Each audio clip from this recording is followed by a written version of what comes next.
The Red Bull-Renault alliance was once the dominant force in Formula 1, yet after its glory years with Sebastian Vettel, the partnership descended into years of argument and acrimony before ending in divorce. The 12-season marriage ran from 2007 to 2018, including a 3-year spell when Red Bull couldn't even call its Renault engines by their name before joining forces with Honda. It was that move that transformed Red Bull from a team that had slipped back to only taking occasional wins to one that once again conquered the world with Max Verstappen. Considering Red Bull and Renault won 59 races and 4 World Championship doubles together, it's remarkable just how badly the partnership broke down. It was the ultimate marriage of convenience that, after some remarkable success, quickly became so inconvenient for Red Bull that it could only get back to the top by ditching the engine supplier that propelled it to so much success. One of the most successful team and engine supplier combinations in F1 history descended into 5 years of very public backbiting and failure, meaning it's now remembered more for the bad times than the good. To understand what went wrong and why Renault needed to be binned to pave the way for the Verstappen era, we have to go all the way back to the early days of Red Bull racing.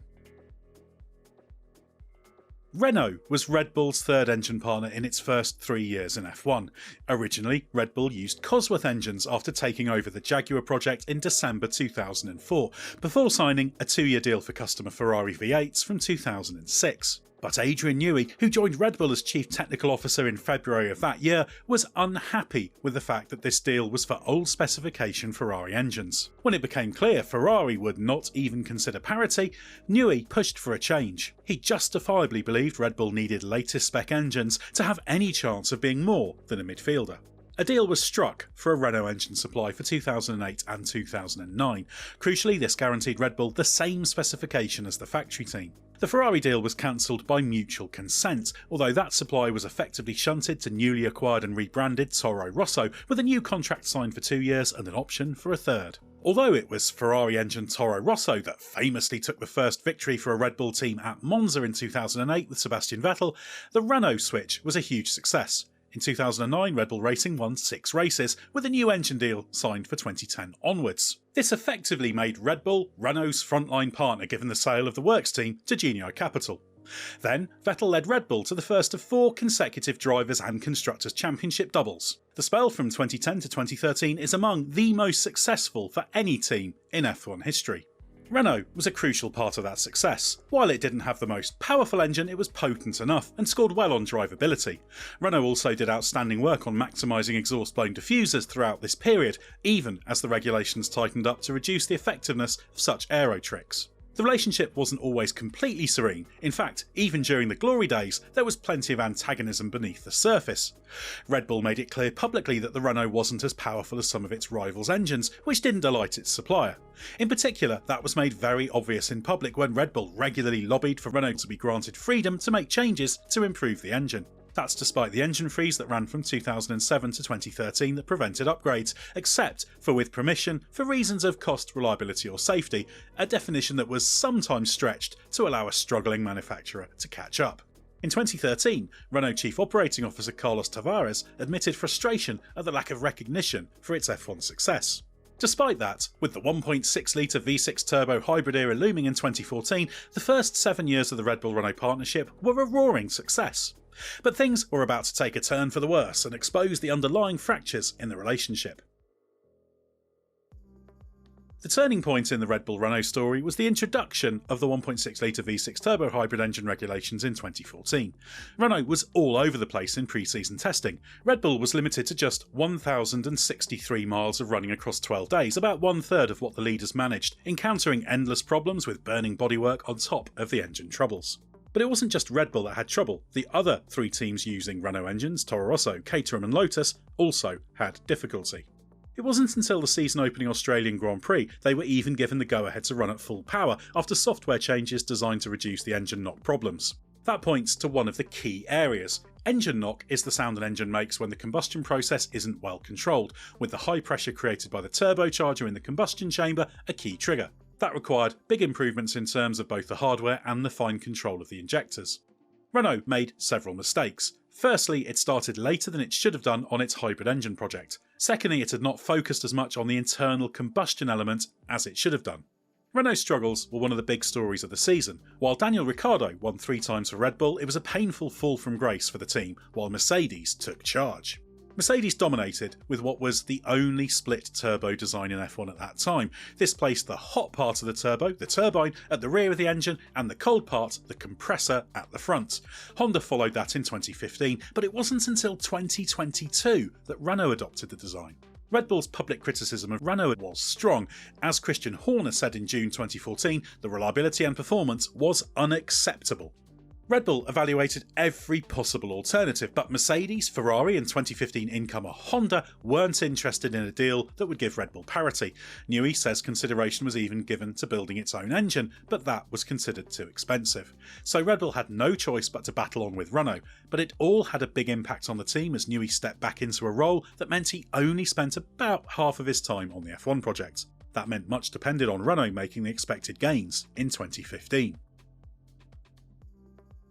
Unfortunately for Red Bull and Renault, the big step forward promised for 2015 didn't materialise. In fact, the situation got worse. There were major changes to the design. Renault Chief Technical Officer Rob White said there were very few carryover components from 2014 to 2015. The result was an engine that did produce more power. Sort of. This only actually manifested itself in bench testing and proved harder to deliver in the real world once in the car.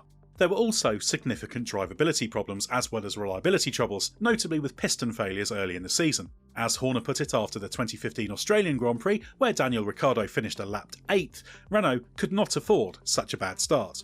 Renault's struggles were a recurring storyline. The focus initially was on fixing the drivability problems, which did at least improve after the first 5 or 6 races. However, that improvement wasn't enough, and there were also ongoing reliability question marks. These were so severe that Ricciardo was on to his 3rd engine of the season for the 3rd race weekend in China. Red Bull had low expectations, but didn't expect it to be this bad. As Horner said, the problems were more extensive than even the anticipated worst-case scenarios. Horner urged Renault to focus on adding performance, even at the risk of reliability, as it became clear there was a major cultural disagreement between Red Bull and Renault in terms of how aggressive to be. There was also frustration that Mario Ilian, co-founder of engine specialist Ilmor Engineering, which turned into Mercedes-Benz high-performance powertrains in 2005 after a spell under the Mercedes Ilmor name, wasn't being properly utilised after Red Bull brought him in to assist Renault. Ilian's company, confusingly also called Ilmor Engineering, an offshoot of the original company that he kept control of, was working on development in parallel. When it proposed an upgrade package that would deliver a significant performance gain, Renault declined and claimed, erroneously, that it had already developed a similar step. As a result of this mess, Red Bull redoubled its efforts to find an alternative supplier. There was hope a Mercedes deal could be reached after initial talks with Niki Lauda that led to a handshake agreement, but the Mercedes board ultimately turned that down. As Mercedes team principal Toto Wolff said, there were discussions in the summer of 2015, but the answer was ultimately a flat no. Ferrari was willing to supply Red Bull, but only with year-old specification engines, making that deal a no-go. Newcomer Honda wasn't able to supply anyone other than McLaren thanks to an exclusive deal requiring permission from the team to supply a customer, which meant Red Bull still needed Renault. The trouble was, Red Bull had already notified Renault that it would terminate its contract a year early, so now it had to go back to Renault, cap in hand, to restore the deal for 2016. The risk of Red Bull being without an engine later led to the FIA introducing a rule that could compel a manufacturer to provide a supply. In December 2015, after a year in which Renault's development in terms of performance was badly limited given the focus on improving reliability, a renegotiated deal covering 2016 was announced. But while the previous Renault engine deal had been eased through a sponsorship deal with Infinity, part of the Nissan-Renault alliance, Red Bull now had to find alternative funding to pay what was now a very high price. Watch giant Tag Heuer paid for the deal and badged the engines. The new arrangement also promised significant financial penalties for public criticism of the engine. Red Bull fell foul of that almost immediately when Ricciardo criticised the upgrade brought to the Brazilian Grand Prix. Back to the drawing board was his verdict, and Renault itself agreed with it. Red Bull also lost its de facto work status, with Renault buying what was then called Lotus to recreate its own factory operation for 2016. After a winless year in 2015, Red Bull entered this new phase of its relationship with Renault. There were the same old problems, as while Renault did improve, the engine package was only ever good enough to snipe for the occasional victory. With no alternative supplier forthcoming, Red Bull did a new deal with Renault to continue to run Tag Heuer engines in 2017 and 18. There were 2 wins in 2016, 3 in 17 and 4 in 18. Renault continued to lag behind Mercedes and reliability was never rock solid. While Red Bull tried to be publicly positive in 2016 in particular, the relationship continued to be fractious, as viewers of Drive to Survive will know well. Renault had too many problems, particularly with its MG UK development programme. It had intended to introduce a new one at the start of 2017, but it was unreliable and didn't get used on a Grand Prix weekend until mid-2018. When Renault reverted to using its 2016 specification MG UK for the start of 2017, Red Bull even developed parts to make it compatible with the latest Renault power units. Even then, there were still problems as an MG UK failure put Max Verstappen out of the 2018 Hungarian Grand Prix. That was a race Verstappen could have challenged for victory in, leading to his expletive-laden rant over the radio at the Renault engine problems becoming a joke. This retirement also led to Horner slating the service Red Bull was getting from Renault. Even one of Red Bull-Renault's finest hours in this spell, Daniel Ricciardo's win in Monaco, came after a mid-race MG UK failure that would have, as Horner put it, stuffed its chance at any other track.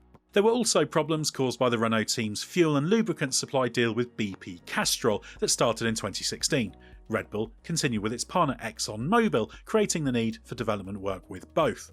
Red Bull was often frustrated by dyno time being limited by Renault for the ExxonMobil development process throughout this period. The underachieving works team was getting priority, understandably given Red Bull was only a customer now, and that was yet another reason for wanting a change of supplier. Red Bull spent this period making the best of a bad job and looking for an alternative supplier. When McLaren's relationship with Honda imploded, an opportunity presented itself. McLaren and Honda parted company, with that deal finalised in September 2017. McLaren ironically picked up a Renault engine supply deal for 2018 it was confident would allow it to take a great step forward. Red Bull still had Renault power that season but recognised the potential in Honda. Originally, Honda had a deal to supply Sauber with customer engines in 2018. That was announced in April 2017, but 3 months later that deal was broken in what was Fred Vasseur's first significant act after being appointed team principal. Red Bull stepped in and agreed a deal with Honda to supply Toro Rosso as a test for a possible full relationship in 2019. It was a close-run thing and Honda seriously considered pulling out of F1 entirely, but the chance to partner with Red Bull was too enticing. Connected to this was a significant driver move. Question marks over Honda's performance played a part in Ricciardo's shock departure at the end of 2018, Ricciardo turning down a lucrative Red Bull contract offer for a $25 million a year deal to spearhead Renault. However, there were other factors at play there, notably the fact he had been usurped as team leader. Crucially, Verstappen kept the faith. Things immediately started well with Toro Rosso. The relationship was a more collaborative one than that with McLaren, starting off with giving Honda the leeway to produce a slightly longer engine. McLaren infamously had pushed Honda to reduce component size to gain a packaging advantage, exemplified by the Size Zero design concept of 2015, conceived to maximise the aerodynamic performance. And early on there was a great result, as Pierre Gasly finished 4th in the second race of the season in Bahrain. Red Bull had yet to decide whether or not to go with Honda for 2019, but the acid test was an upgrade Honda had planned for the 7th race of the season in Canada. While so many Renault upgrades had failed to deliver, Honda's did, and in mid-June, a decision Horner described as clear-cut was made, and Red Bull announced the plan to switch. Red Bull and Honda went on to dominate F1. The partnership's first win came in just its 9th race, with Verstappen's victory in the 2019 Austrian Grand Prix. Across the first 2 seasons there were just 5 wins, but in 2021 the floodgates opened and the Verstappen era began, recapturing and in many ways eclipsing the glory years with Vettel and Renault. Renault has since won just 1 race, a lucky victory at the Hungaroring for Esteban Ocon in 2021. It has now decided to close down its in-house engine programme at the end of 2025, with its Alpine squad becoming a Mercedes customer team in 2026. That will bring to an end the sorry story of Renault's hybrid F1 engines, an era in which it has won just 13 races as a supplier. It might not have seemed like it at the time, but the alliance with Red Bull that descended into so much acrimony really did prove to be glory days for Renault. And it was only the switch to Honda power, after years of trying to find an alternative, that paved the way for Red Bull's return to the top and Verstappen's recent F1 supremacy.